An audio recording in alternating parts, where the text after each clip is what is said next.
इसमें करते हैं द्रविड़ स्टाइल ऑफ आर्किटेक्चर। ये इंपॉर्टेंट है द्रविड़ स्टाइल।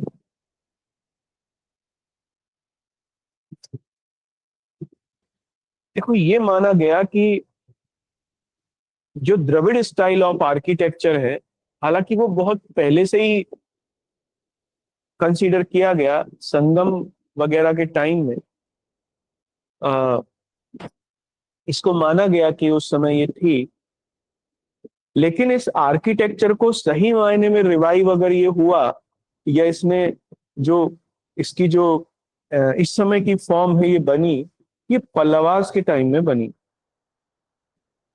लगभग 550 से 600 ईस्वी के आसपास, अराउंड 550 टू 600 एडी के आसपास।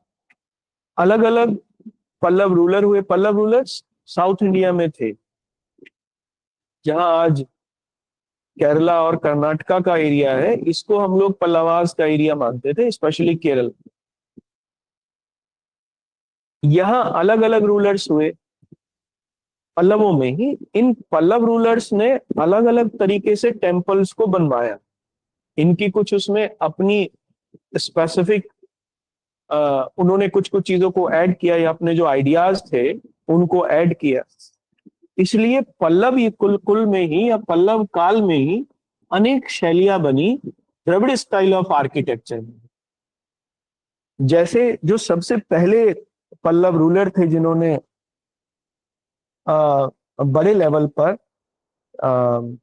जो द्रविड़ स्टाइल ऑफ आर्किटेक्चर था उसकी शुरुआत की, वो थे महेंद्र वर्मन। इसलिए महेंद्र वर्मन के समय में जो जिस तरीके से मंदिर बने, उनको महेंद्र वर्मन शैली कहा जाता है। जैसे इस शैली का अगर सबसे बढ़िया कोई एग्जाम्पल देखने को मिलता, तो वो महाबलीपुरम का मंदिर शायद है जो मिलता है पल्लवों के समय में। रथ मंदिर एक्चुअली उसे कहते हैं। रथ मंदिर इनको इसलिए कहते हैं कि ये पहाड़ों को काट कर और रथों के फॉर्म में बनाए गए थे। यानी नीचे रथ है, रथ की एक स्ट्रक्चर है, और उस रथ की स्ट्रक्चर के ऊपर मंदिर बना है, और ये पूरे पहाड़ को काटकर बनाया गया था। इसीलिए इनको रथ मंदिर भी हम लोग कहते हैं। तो जो सबसे पहली शैली है पल्लव काल की, ये महेंद्र वर्मन शैली कही गई। इसके बाद ये 610 के ईस्वी ईस्वी के आसपास, फिर इसके बाद में जो इनके बेटे थे वो मामल्ल भी कहे गया, उनको महामल्ल भी कहा गया। उनकी जो शैली थी ये मामल्ल शैली या महामल्ल शैली कहलाई। इसमें और पिछले वाली में क्या अंतर था? देखो, महेंद्र वर्मन शैली में जो मंदिर था वो सबसे पहले चट्टानों को काटकर बनाए जाने शुरू किए। इससे पहले दक्षिण भारत में जो मंदिर मिलते हैं द्रविड़ स्टाइल ऑफ आर्किटेक्चर के, वो ईंटों के या लकड़ियों के बनते थे। चूने से ईंटों को चिपका दिया जाता था और लकड़ियों का इस्तेमाल किया जाता था। तो बहुत कोई ऐसा परमानेंट टाइप का स्ट्रक्चर या वैसा कुछ था नहीं। महेंद्र वर्मन ने सबसे पहले 610 ईस्वी के आसपास चट्टानों को काटकर मंदिरों के बनाए जाने की शुरुआत की। इसी को हम लोग महेंद्र वर्मन शैली कहते हैं, द्रविड़ स्टाइल ऑफ आर्किटेक्चर। रथों के रूप में इन्हें बनाया गया, इसीलिए इनको रथ मंदिर भी कहते हैं। बस इतना ही है। जैसे इसमें इस शैली का उदाहरण है महेंद्र वर्मन शैली का अनंत शयनम का मंदिर है, अनंत शाही विष्णु का मंदिर है दक्षिण भारत में। आप वहां उसे देख सकते हैं। मामल्ल शैली में क्या हुआ, जो इनके बेटे थे, इसमें इन्होंने मंदिरों को और अलंकृत बनाना शुरू किया। जैसे पहले वाले ने तो केवल रॉक्स को काटकर मंदिर बनाए, इन्होंने रॉक्स को काटकर मंदिर तो बनाए ही, साथ में उनकी सजावट भी की, अलंकृत बनाया। जैसे इनके समय में दो हिस्से होने लगे मंदिर के, एक तो रथ होने लगा, एक मंदिर होने लगा। और जो मंदिर था उसको मंडप कहा गया, जिसमें ईश्वर बैठता था, गर्भगृह, जिसमें ईश्वर की मूर्ति होती थी। ये हमने पढ़ा नागर स्टाइल में भी। तो मामल्ल शैली की विशेषता फिर ये हो गई कि एक तो चट्टानों को काटकर जो मंदिर बनाए गए वो ज्यादा अलंकृत थे। मंदिर के दो हिस्से हुए, एक रथ कहलाया और एक मंडप कहलाया।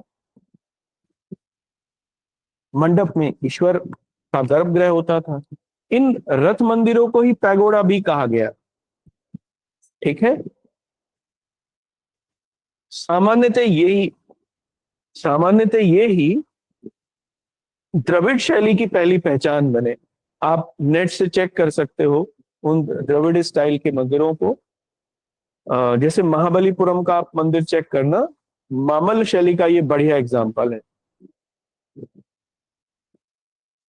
कुछ लोगों का मानना यह है कि ये रथ मंदिरों का या मामल्ल शैली के मंदिर जो थे, इनका विकास हुआ चैत्य और विहारों से, क्योंकि इनकी जो स्ट्रक्चर है वो बुद्धिस्ट चैत्यों की तरह थी। ऊपर से गोल होते थे, मतलब ऊपर जो कलश होता था, उल्टा कलश इनके ऊपर रखा जाता था, आमलक जैसे जिसको कहते थे उल्टा। और वो स्तूप की तरीके से जो चैत्य के ऊपर एक गोलाई में बनता था, चैत्य के ऊपर गोला घेरा, ये उसी तरीके का था। तो कुछ लोगों का मानना यही है कि इनका विकास जो था वो चैत्यों से हुआ। तो ये मामल्ल शैली का था। फिर इसके बाद राजसिंह शैली हुई, क्योंकि मामल्ल के बाद जो इनके उत्तराधिकारी थे वो राजसिंह थे। उनके समय में कुछ मंदिर बने राजसिंह शैली के, जैसे कांची का कैलाशनाथ मंदिर और बैकुंठ पेरुमल का जो मंदिर है वो राजसिंह शैली का बना हुआ बढ़िया उदाहरण। मैं आपको इसमें लिखवा दूंगा क्या इसमें क्या अंतर आया। देखो, राजसिंह शैली में जो मंदिर बने वो और बड़े बनाए गए, और मंदिरों की दीवारों पर चित्रकारी की गई। जैसे मंदिरों की दीवारों पर, जैसे बैकुंठ पेरुमल का मंदिर है, बैकुंठ पेरुमल का मतलब हुआ कि विष्णु का एक मंदिर है। तो उसमें मंदिर पे फिर विष्णु की जो कुछ कथाएं हैं उनका चित्रण किया गया, कथाओं का चित्रण किया गया, उनके उनके जीवन से संबंधित। फिर मंदिर पर ही राजा के चित्रों को भी बनाया गया, अश्वमेध यज्ञ वगैरह करते हुए राजा को दिखाया गया। तो राजसिंह शैली में कह सकते हैं कि और ज्यादा परिष्कृत वो थी, और ज्यादा बड़े मंदिरों को बनाया गया और उसमें दीवारों पर कहानियों को के रूप में चित्रों को बनाया गया, जिससे लोग उससे परिचित हो सके। इसी इसी इसी पल्लव ये पल्लव काल में थी ये तीनों शैलियां। इस पल्लव वास्तुकला में ही द्रविड़ वास्तुकला का जन्म हुआ, इसी पल्लव वास्तुकला से। बाद में इसी टाइप की शैली को चोलों ने भी आगे बढ़ाया। चोलों ने पल्लवों से सीखा और फिर आगे बढ़ाया उसे, फिर चोल कला के नाम से भी हम लोग जानते हैं। जैसे दक्षिण भारत में कुछ मंदिर चोलों ने भी बनाए, जैसे गंगैकोंडा चोलापुरम का मंदिर है, या तंजौर का बृहदेश्वर मंदिर है। तंजौर माने त्रावणकोर आज का, उसका बृहदेश्वर मंदिर शिव का मंदिर है। ये राजराज चोल ने इसे बनवाया था लगभग 1000 ईस्वी में। वो फाइनेस्ट एग्जाम्पल है चोल कला का। इसमें बेसिकली क्या था कि चोल कला में देखो, पल्लव कला में तो एक ही टाइप का रथ होगा, मतलब एक रथ होगा, उसके ऊपर एक मंडप होगा, यानी एक मंदिर होगा, केवल यही बात थी। और मंदिर में मतलब मंडप होगा, उसमें गर्भगृह होगा जिसमें ईश्वर रहेगा। चोलों ने क्या किया, एक मंडप न बना के मंदिरों के आसपास और एक दो कक्ष बनाने शुरू किए। और जो मेन भगवान था वो मेन कक्ष में रहता था, यानी जो मंडप था मेन मंडप उसमें रहता था, केंद्रीय कक्ष उसको कहा गया। और उस जो केंद्रीय कक्ष था उसके ऊपर एक पिरामिड टाइप का एक लंबा सा शिखर बनाया गया होता था, जैसा कि आप देख सकते हैं तंजौर के बृहदेश्वर मंदिर में। ये भी चैत्य और बिहारों से ही था। जैसे आप इसमें ऊपर की ओर देखो, तंजौर के बृहदेश्वर मंदिर को जरा देखो अगर आप नेट से, तो फिर ऊपर इसमें जो चारों शिखर हैं ये आके एक जगह मिल गए, लेकिन गोलाई में मिले हैं। ऊपर एक तरह का बड़ा आमलक है ये, जबकि नागर स्टाइल में ये छोटा मिलता है। ये पिरामिड टाइप की स्ट्रक्चर नहीं मिलती, ये पिरामिड टाइप की स्ट्रक्चर बनी हुई है, यानी चारों कोनों से मंदिर को लिया गया है, ऊपर की ओर गया है चारों कोनों से बराबर। अब जो भी है अंदर इसमें मंडप वगैरह होंगे या ईश्वर के जो भी कक्ष होंगे वो अंदर होंगे, चारों तरफ से इसको लिया गया है, समान एक रेखीय संरचना है चारों तरफ से। जबकि नागर स्टाइल में अलग अलग होती थी, एक ही जगह पर मंदिर, एक पूरी सब जगह से मंदिर को नहीं ऊपर उठाया गया बल्कि कक्षों को अलग अलग अलग अलग बनाया गया। ये द्रविड़ स्टाइल का सबसे फाइनेस्ट एग्जाम्पल है। ठीक है, आप इसको देख सकते हैं। देखो ऊपर की ओर एक रेखीय गया, और ऊपर ये आमलक देखो बड़ा रखा हुआ है, ये चैत्य से संबंधित है, ये चैत्य की स्ट्रक्चर है। ऊपर इतना बड़ा गोले का जो गोलाई का जो आमलक है वो चैत्यों में ही मिलेगा। ठीक है,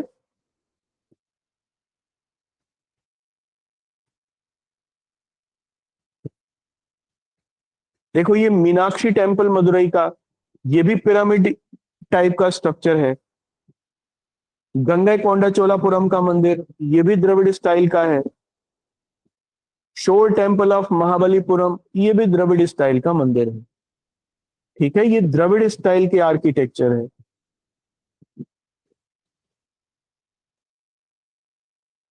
ये द्रविड़ स्टाइल है, तो इनमें ये डिफरेंस है दोनों में।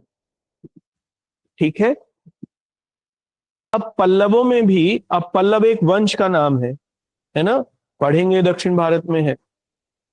अब इसमें भी अलग अलग राजाओं ने रूल किया, तो फिर राजाओं ने अपने तरीके से इसमें कुछ बदलाव करते रहे, तो इसलिए पल्लव काल में द्रविड़ वास्तुकला की शुरुआत हुई, उसमें भी अलग अलग शैलियां डेवलप हो गई, अलग अलग स्टाइल डेवलप हो गए द्रविड़ स्टाइल में ही। तो इन सारे स्टाइल को देख लेंगे एक बार, यही क्वेश्चन आया था। देखो महेंद्र वर्मन शैली में क्या हुआ, बेसिकली ये सबसे पहले राजा थे जिन्होंने द्रविड़ वास्तुकला को जन्म दिया।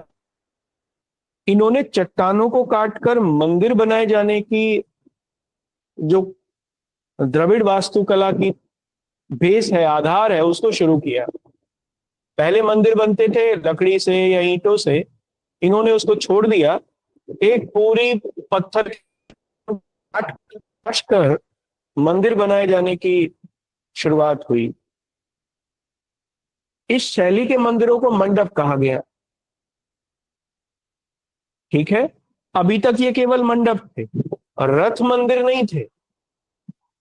रथ के रूप में मंदिर बनने की जो कला है द्रविड़ शैली में, वो इसके आगे शुरू होगी, महेंद्र वर्मन शैली के जस्ट बाद में आएगी, मामल्ल शैली कहते हैं उसे।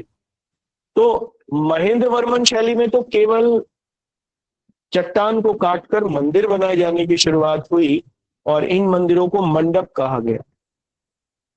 जबकि इससे आगे वाली जो शैली थी, दैट वाज मामल्ल शैली या महामल्ल शैली भी उसे कहते हैं। इस शैली में जो ये मंडप था, यानी जो मंदिर था, ये रथ के आकार में बनाया जाना शुरू हुआ, इसीलिए इनको रथ मंडप कहा गया। That was also the part of Dravid style of architecture, और इसी को रथ मंडप कहा गया।